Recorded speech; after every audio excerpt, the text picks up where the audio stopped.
6 দিন পেরিয়ে গেল, পুলিশের কি ভূমিকা? জামিন অযোগ্য সহ মোট 4টি ধারায় মামলা রয়েছে অনুব্রত মণ্ডলের বিরুদ্ধে।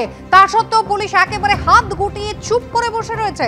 সাসপেন্ডেড টিএমসিপি সভাপতি তিনি হাজিরা দিলেন নির্দিষ্ট সময়ের 4 ঘন্টা আগে সিউড়ি থানায় পৌঁছে গেলেন।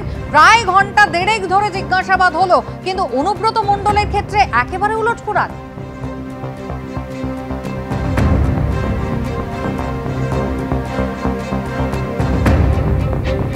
পুলিশকে অশ্রাব্য গালিগালাজ করেছেন অনুব্রত মণ্ডল। তারপর দেখতে দেখতে 6টা দিন পেরিয়ে গেল, কি ভূমিকা বীরভূম জেলা পুলিশের? প্রশ্ন উঠছে।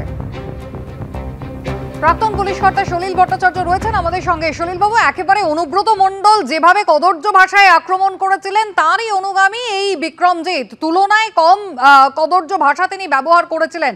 বিক্রমজিৎ সাসপেন্ড হয়েছেন, অনুব্রত মণ্ডল শুধু মৌখিক ক্ষমা চেয়েছেন। দুবার তাকে নোটিশ পাঠানো হয়েছে, শুধু তাই নয়, দুখানা জামিন অযোগ্য ধারায় মামলাও রয়েছে। 6 দিন পেরিয়ে গেল, আজকে হাজিরা দিয়ে দিয়েছেন বিক্রমজিৎ নির্দিষ্ট সময় 4 ঘন্টা আগে।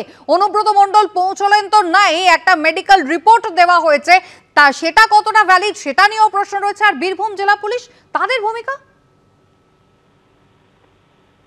হ্যাঁ দেখো, শোনা যাচ্ছে? হ্যাঁ, হ্যালো।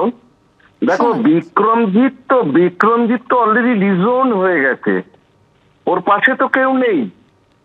সবচাইতে বড় কথা, বিক্রমজিতের পাশে কেউ নেই, পার্টি ওকে ডিজোন করে দিয়েছে। সুতরাং ওর কোনো উপায় নেই, 1 নম্বর। 2 নম্বর, ও যা অপরাধ করেছে সবগুলো জামিনযোগ্য অপরাধ।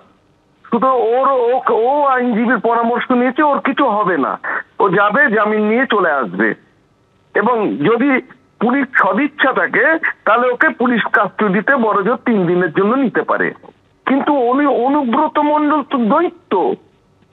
অনুব্রত মণ্ডল তো পুরো বীরভূমটাকে এখনো কন্ট্রোল করে, ও এখনো সেখানে শাসন করে। ওর একমাত্র প্রতিদ্বন্দ্বী হচ্ছে জেলা সভাধিপতি কাজল শেখ।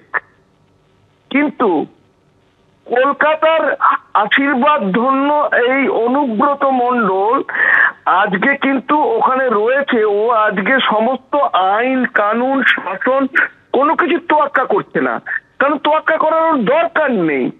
আজকে 6 দিন হয়ে গেল, পুলিশ ডাইরেক্টরেট চুপ করে নিথর নীরবের মতো দাঁড়িয়ে আছে, ওয়েট করছে। তুমি দেখো, মানে ব্লক মেডিকেল অফিসার, সরকারি চাকরি করে, ও কিন্তু অ্যাবসকন্ড করছে। ওর এগেইনস্টে কেন suspension followed by departmental proceeding হবে না? সেটাও হয়নি, সেটাও হবে না। সব ইচ্ছা নেই, প্রশাসনের হাত আশীর্বাদ ধন্য অনুব্রত মণ্ডল তার জায়গাতেই আছে। অনুব্রত মণ্ডলেই আছে।